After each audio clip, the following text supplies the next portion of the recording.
no norte, uma direção para a sua vida. Eu creio que decretos da parte de Deus serão liberados para a tua vida nessa noite, no nome de Jesus. Quem achou Gênesis 37, 19, diga glória a Deus.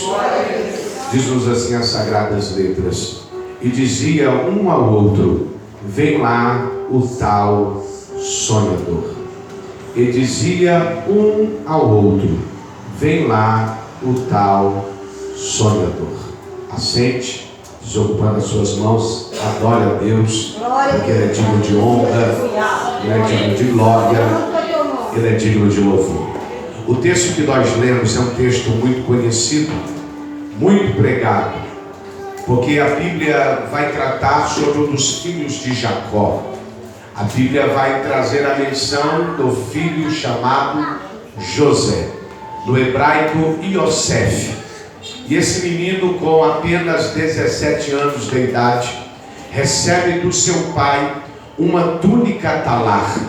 A Bíblia diz que José é o filho da velhice de Jacó, e ele recebe um tratamento diferenciado.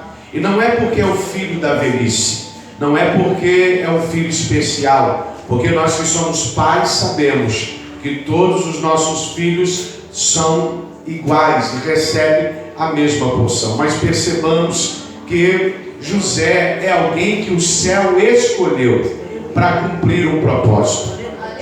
O céu havia escolhido a vida desse moço de apenas 17 anos. E a Bíblia diz que ele tem alguns sonhos. Dentre eles, ele sonha com o sol se dobrando diante dele.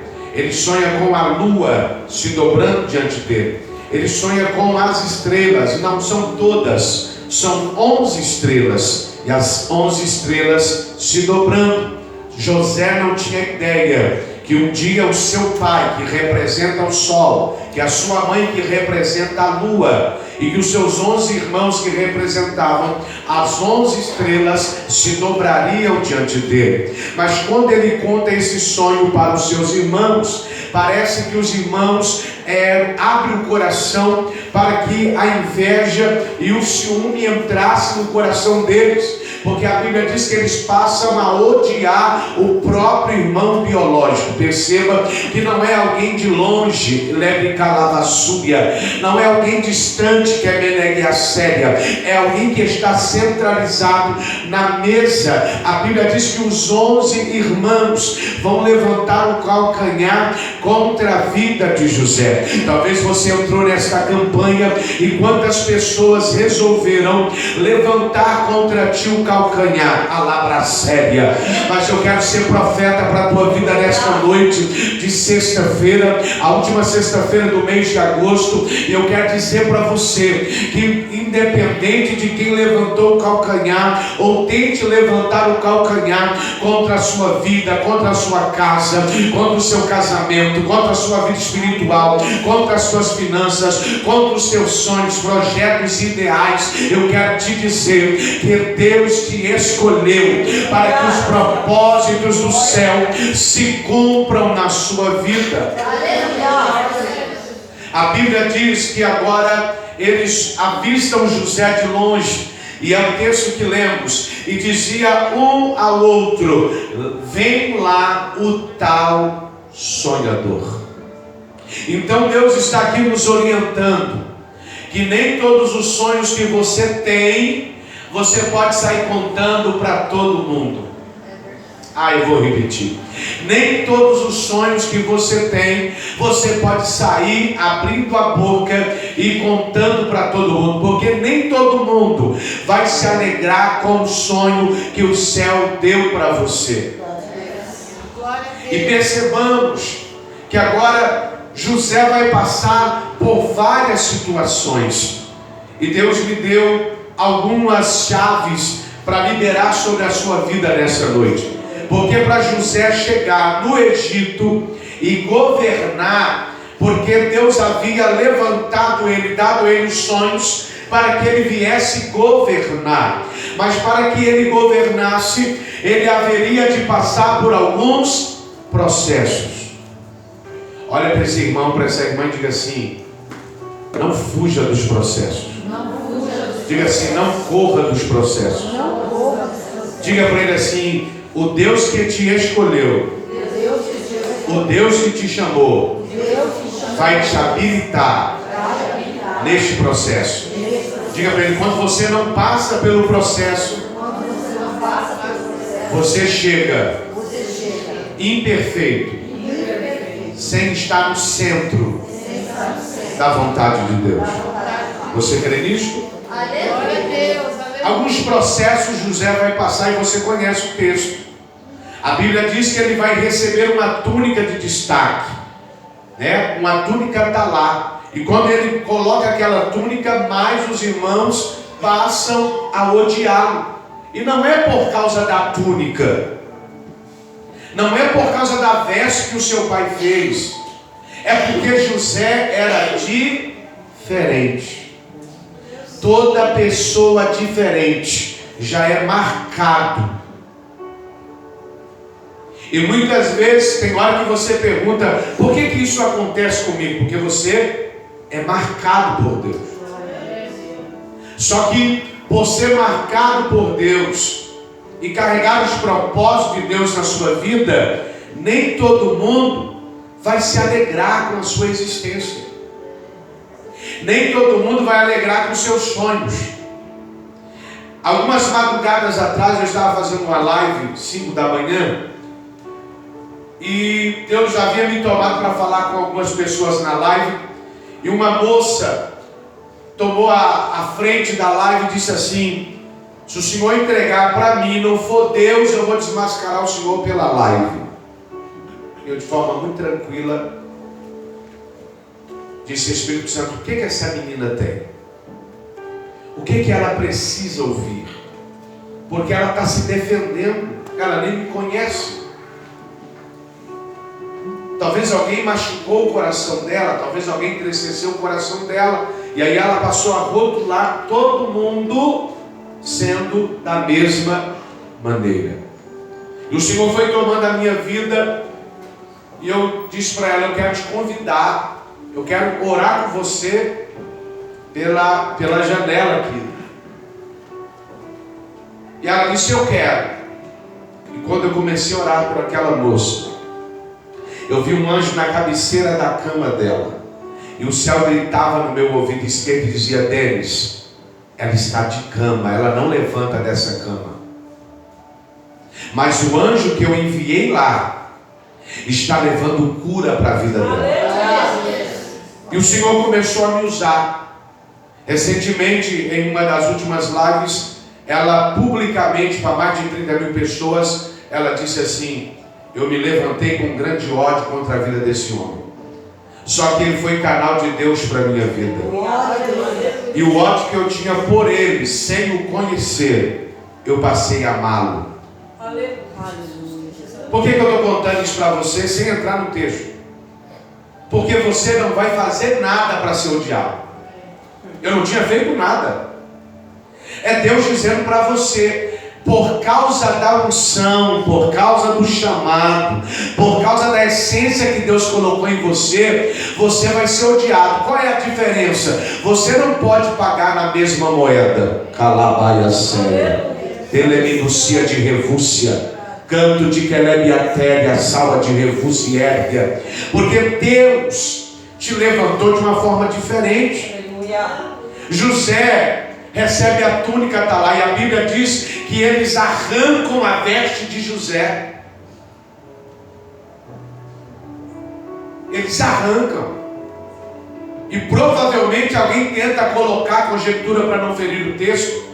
Alguém tenta vestir a veste do missionário Hermes, só que a roupa não cabe neles. Porque aquilo que Deus fez para você não cabe em mim. Aquilo que Deus fez para você não cabe na irmã Laiana. Aquilo que Deus fez para a irmã Laiana não cabe em você, calavaia séria.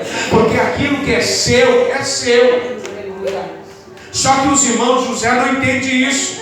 Eles arrancam a veste de José e vão levar uma mentira para o pai. Porque eles vão matar um animal, vai passar a veste no sangue e vai dizer, o menino morreu. Mas antes de levar a veste, jogam ele dentro do poço. Só que quem tem promessa, eu vi alguém cantando aqui falando de promessa. Quem tem promessa, durante muitos anos as pessoas disseram, quem tem promessa não morre. Mentira. Quem tem promessa morre. Nós vimos muita gente com promessa que morreu. Só que se a promessa está estabelecida na sua casa, e se ela não cumprir na vida daqueles que porventura foram chamados para viver, Deus vai fazer cumprir na sua vida. Foi o que Deus fez com Abraão. Capítulo 11 de Gênesis. A promessa não era sobre Abraão, a promessa era sobre Terá, o seu pai. Só que o seu pai morre. Por que o pai dele morre? O pai dele morre porque ele tem 3 filhos: Abrão, Naor e Arã.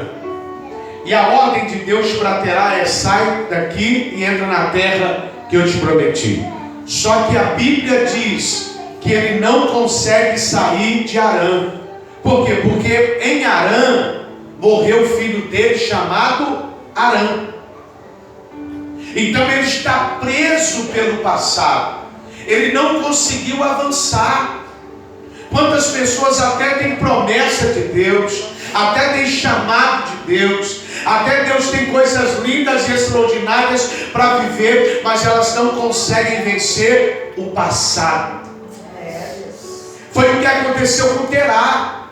Terá morre em Padã Arã, e a promessa não vai morrer. Por quê?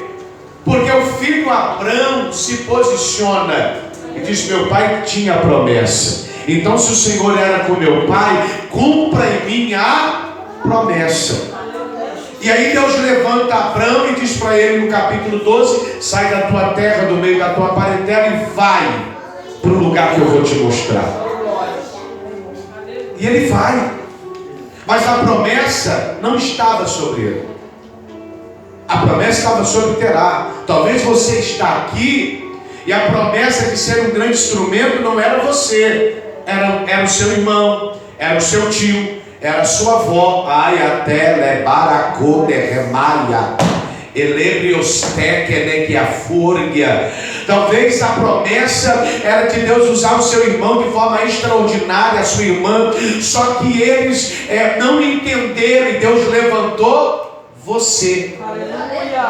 Talvez com a estatura menor, com estrutura menor, com um louvor menor, com uma palavra menor, mas é nesta dimensão que o céu vai te usar. José é lançado na cova, só que o livramento é que a cova não tem água, e aí ele não morre. E Rúben, o primogênito, toma as dores, e José diz: não vamos deixar o nosso irmão aqui. Tira ele do poço, passa uma caravana de ismaelitas, e ele é vendido como escravo. Chega no Egito, você conhece o texto. Chega lá, a casa de Potifar passa no local de venda, ele como escravo, 17 anos, boa aparência, formoso, sonhador, porque o seu pai era sonhador, e os sonhos que Deus dava a Jacó, Deus agora está dando o filho. Agora, ele vai para a casa de Potifar para ser mordomo. A mulher se levanta e quer deitar-se com ele, coabitar, mas ele diz: olha, comigo não, eu tenho o Espírito de Deus sobre a minha alma. A mulher arranca de novo. Parece que eu vejo a cena se repetindo, porque a mulher arranca a veste dele como os irmãos, porque tem hora que o diabo quer te fazer voltar no passado de qualquer jeito, repetindo as coisas na sua vida. Por quê? Porque os irmãos arrancaram a roupa. Agora a mulher de Potifar arranca a roupa, e ele sai correndo.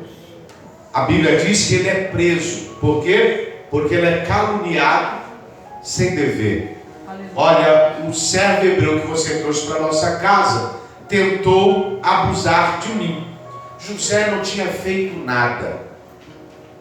Só que o que eu acho lindo na Bíblia é que quando você não dever e não fazer nada, o céu vai te justificar. Não precisa você descer no nível de ninguém. Eu vejo uma geração descendo no nível para bater boca, para ir para a rede social. Não precisa. O seu Deus te justifica. O seu Deus vai trabalhar ao seu respeito e vai te dar vitória. Agora ele está preso, sem dever nada, pastor Antônio. Sem dever nada, está preso. E lá preso, ele ganha um carisma. Ele ganha com o seu carisma e com a sua unção lugar de destaque. Porque ao invés de ser preso, agora ele está assessorando. Ele é mordomo, carcereiro, melhor dizendo, dentro da cadeia. É ele que vai cuidando de cada preso que lá está. Porque é Deus dizendo: você pode estar no pior momento da sua vida, mas lá você vai liderar, porque eu te levantei para liderar. O menino está preso, tinha todo motivo para falar assim: que Deus injusto, para que eu fui sonhar essas coisas? Só que ele vai na contramão. Sonhei, e se precisar sonhar de novo, vou sonhar. É assim que Deus quer que você seja. Sonhei, deu errado, vou sonhar de novo. Não fluiu, vou sonhar de novo. Porque você só chega aonde você sonha. Quando os sonhos morrem, morre o local de destino onde você vai chegar. Não pare de sonhar. A Bíblia diz que ele interpreta o sonho do padeiro, do copeiro. O padeiro morre, o copeiro é restituído para servir o rei. O rei tem um sonho, Faraó. Ninguém interpreta, nem astrólogo, nem mago, nem macumbeiro, nem feiticeiro. E aí o copeiro vai lembrar de José. Então, tem um menino preso que ele é diferente. Eu estou aqui servindo o Senhor porque ele interpretou o sonho que eu tive. Mandam chamar José. José interpreta o sonho. Faraó diz assim: quem é que vai governar? Quem é que tem aqui no nosso meio que tem o Espírito de Deus? Não tem ninguém. É você, José. A partir de hoje, você vai andar no segundo carro. A partir de hoje, eu selo você com o meu anel. A partir de hoje, toda a ordenança na parte administrativa no Egito é você que lidera. Só a minha casa eu estou acima. Você estará abaixo de mim e liderará. Só que para José chegar no governo, que é o que eu quero pregar, ele precisou passar pelos processos. Deus tem poder para mudar o decreto e te dar vitória. Mas Ele quer que você passe pelos processos. Primeiro, não fuja dos processos. Eu não estou suportando isso aqui, suporte.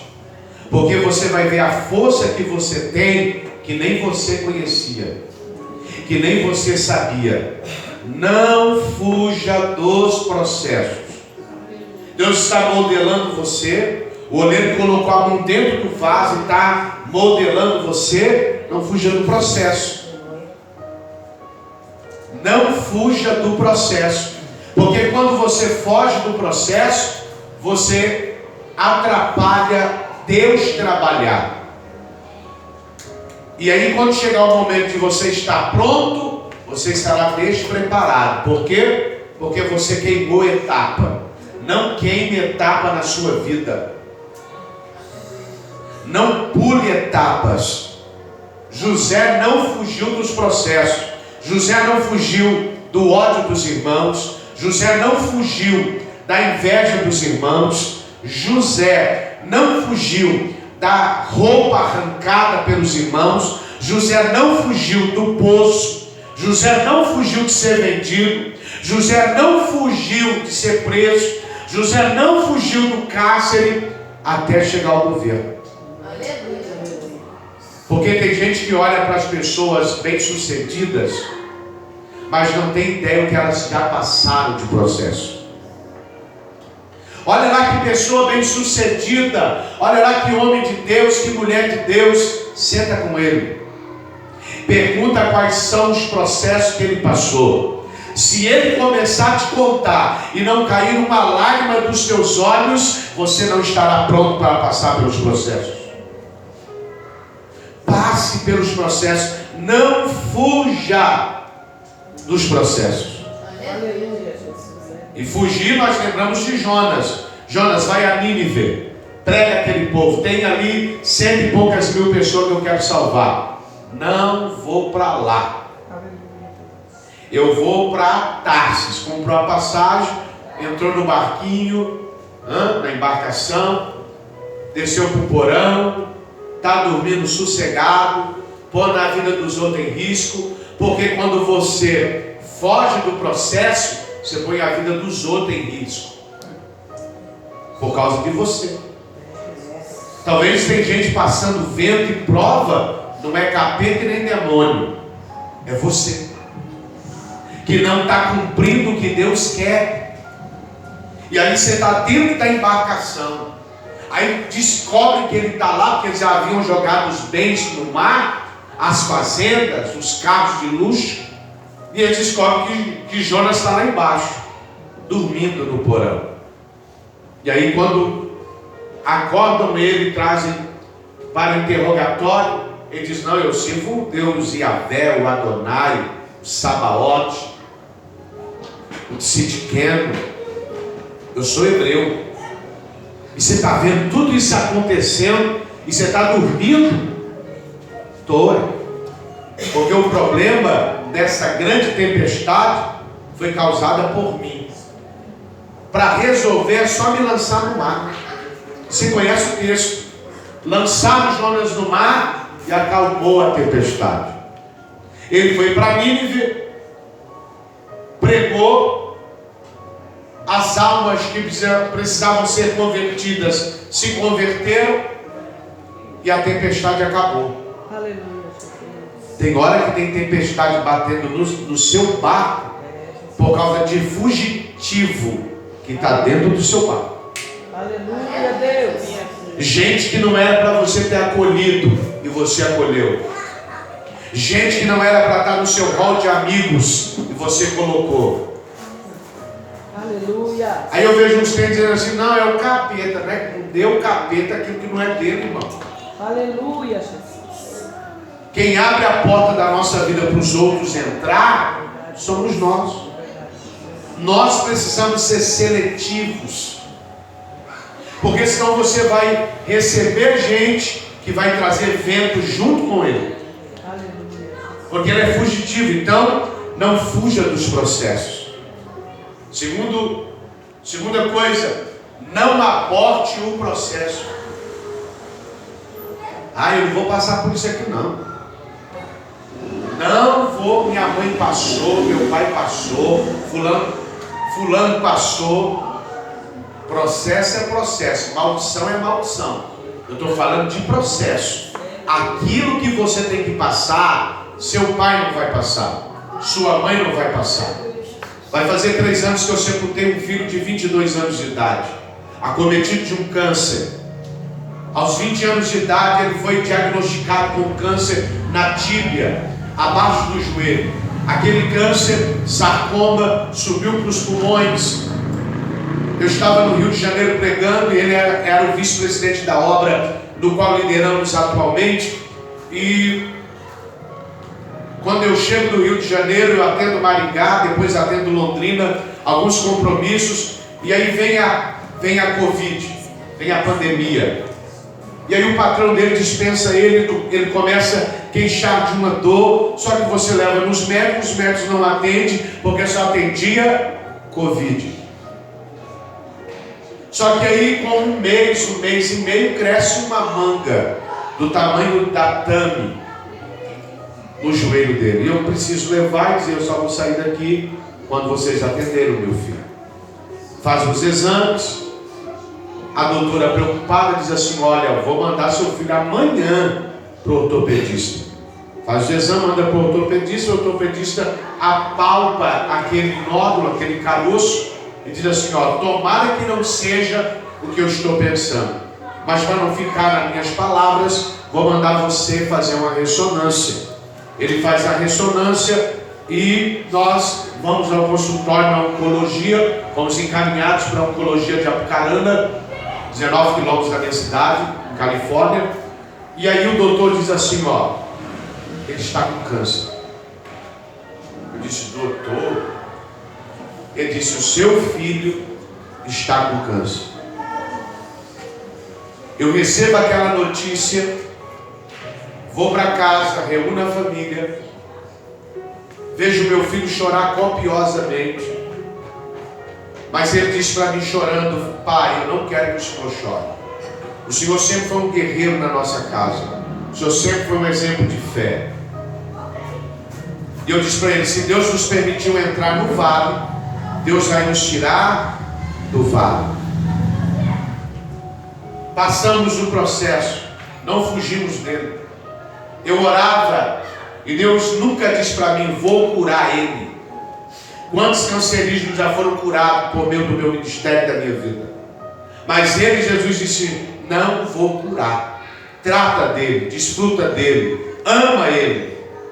E nós fizemos o que o Senhor mandou. Ele amputou a perna, não resolveu. Continuou o tratamento de quimioterapia, não resolveu.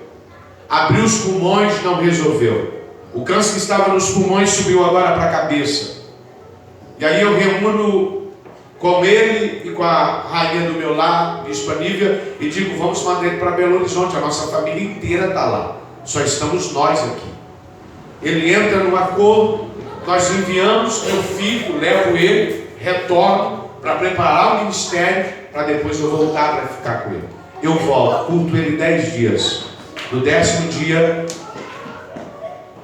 ele é hospitalizado. Eu cheguei lá e ele estava lindo e maravilhoso. Eu vi meu filho definhar em 10 dias. E no 10º dia ele parou no Hospital da Baleia, um hospital muito, o melhor hospital da América Latina, segundo os estudiosos. E eles fizeram de tudo. E aí a doutora chegou em mim e disse assim, olha, o seu filho vai partir.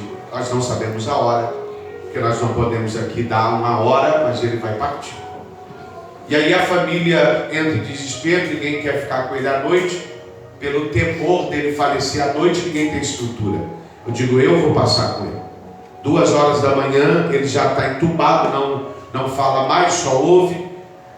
Ele senta na cama, arranca a máscara, 2 da manhã, e diz para mim, pai, eu vou partir. E eu disse para ele, por que você, se você sabe que vai partir, por que você está tão agitado rolando na cama? Ele disse para mim assim, o processo não é fácil. Por que o processo para ele não era fácil? Ele abriu mão do ministério, ele abriu mão do chamado, ele abriu mão do pai, da mãe, ele abriu mão dos irmãos, ele abriu mão da noiva, Calaia, Sebe, Revúcia, Jomeneg, Assui, Canto, Revaia, Sebe. Ele me abraçou, eu disse, fique em paz. Eu saí daquele hospital 8 horas da manhã e às 4 da tarde eu recebi a ligação que ele havia falecido. E eu tinha dito a toda a minha família, não aguento ficar aqui para sepultar o Gabriel. O Senhor desceu e me deu uma estrutura que eu não sei explicar aos irmãos. Muita oração, muita intercessão, muita gente por detrás de nós orando, pedindo aos céus que nos desse graça. E por que eu estou contando isso para você? Porque eu não abortei o processo. Quando ele foi diagnosticado, nós sentamos em casa, eu disse, filho, o Deus que nos permitiu entrar no vale é o Deus que tem poder de nos tirar. E se Ele não nos tirar, Ele vai continuar sendo Deus. Aleluia! Glória a Deus! Porque não é toda hora que Deus vai fazer o que você quer.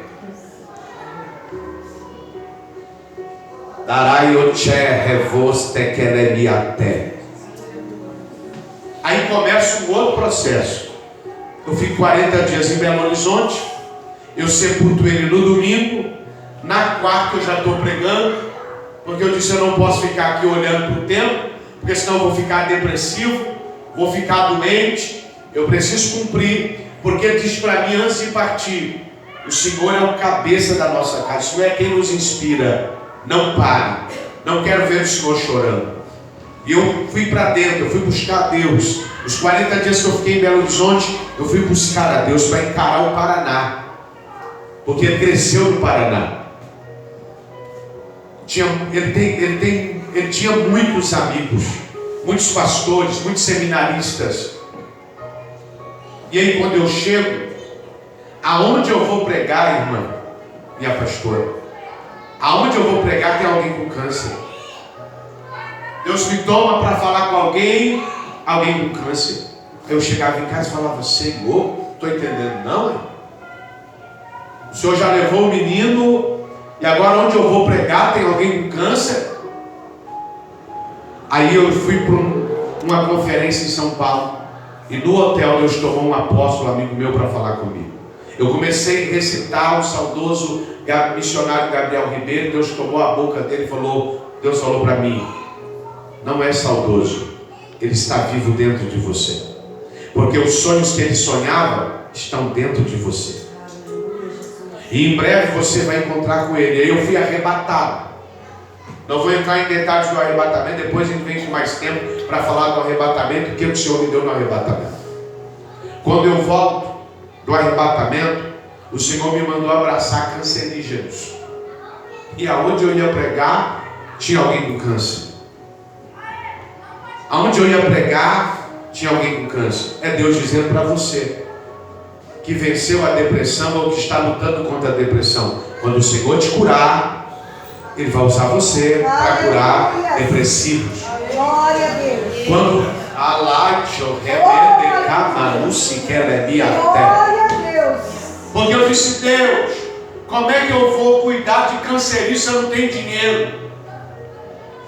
O Senhor disse, eu não quero seu dinheiro, não preciso dele. Você tem estrutura. Eu te dei estrutura. A sua casa tem estrutura. Os seus filhos têm estrutura. Sua esposa tem estrutura. E nós começamos. Abraçamos a Tainá em Maringá. Eu fui pregar numa igreja, e a irmã sentada na frente da igreja, nas cadeiras da frente, e uma bebê do lado. O Senhor falava para mim, ela está com câncer, mas eu livrei a criança do ventre. Eu digo, Senhor. Aí adotamos a Tainá, adotamos a Zoe em Arapongas, 4 anos de idade, lutando contra 4 cânceres. Tainá recentemente dormiu no Senhor.